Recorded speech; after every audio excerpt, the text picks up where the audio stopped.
This video is going to talk about unions and intersections, the similarities and the differences between them, and how we can use Venn diagrams to help us with this notation. So when we talk about a union, it's going to be everything in set A or in set B. If it's more than just two sets, it would be everything combined in those three sets or potentially four.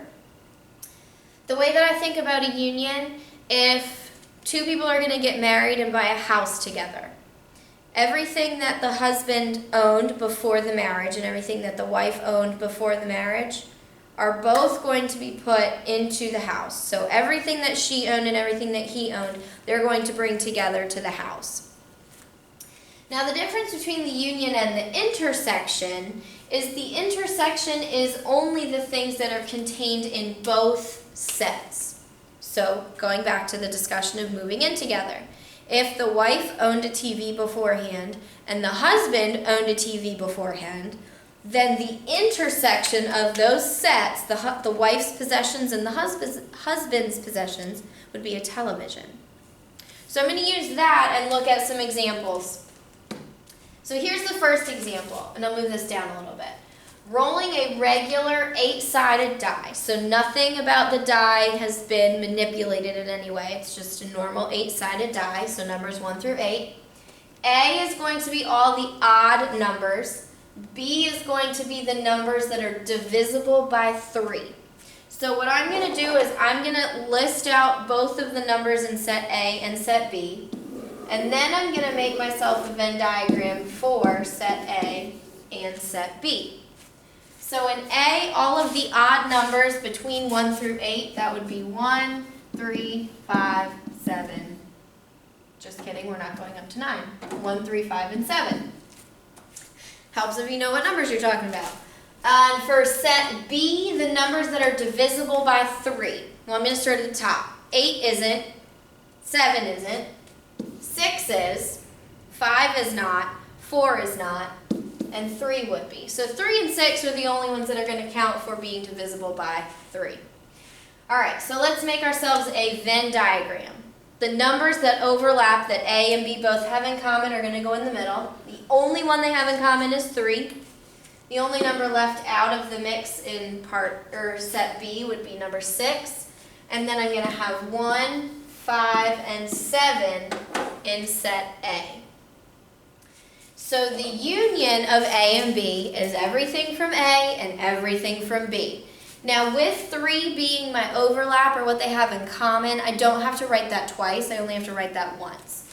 And typically you will see these written in numerical order, but it doesn't matter to me if you choose to write them in numerical order or not. I'm always going to put things in numerical order. So I'm going to have 1, 3, 5, 6, and 7 as my union of A and B, because that's everything from A and everything from B. However, the intersection, in this case, is just going to be 3.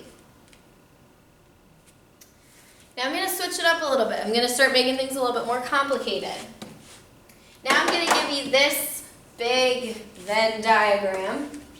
And I also have some numbers that have not been included in set A or set B.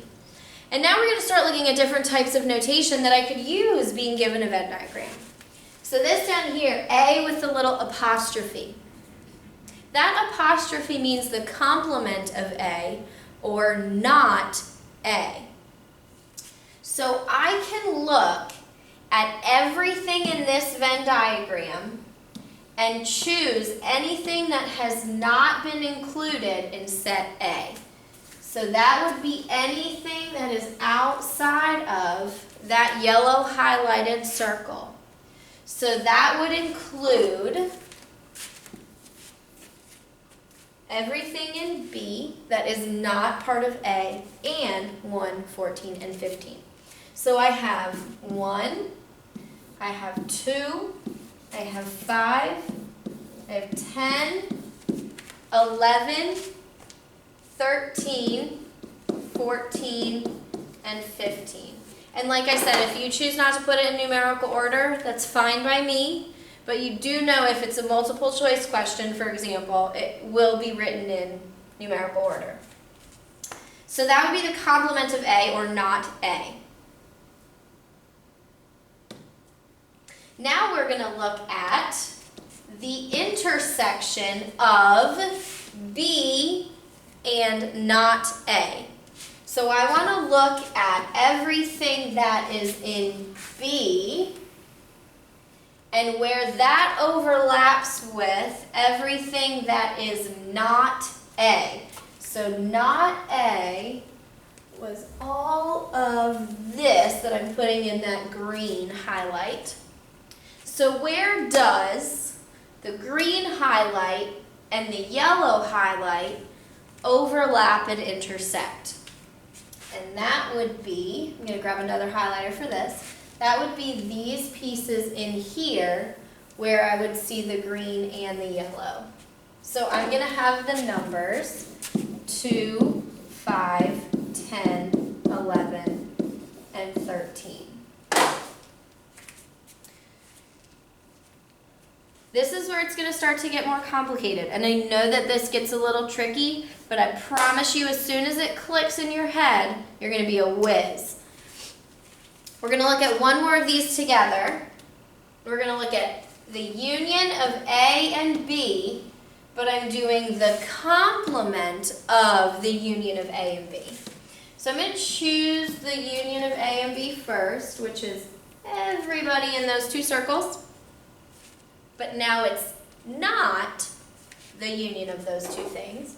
So it's everybody that is outside. So 1, 14, and 15. I'm going to leave the last example for you, A minus B. Based on the examples I did already with you, see how you can work through this one without me. We'll go through it in class before we move on. If you have any questions, as always, make a note in the side of your notebook and ask me in class tomorrow.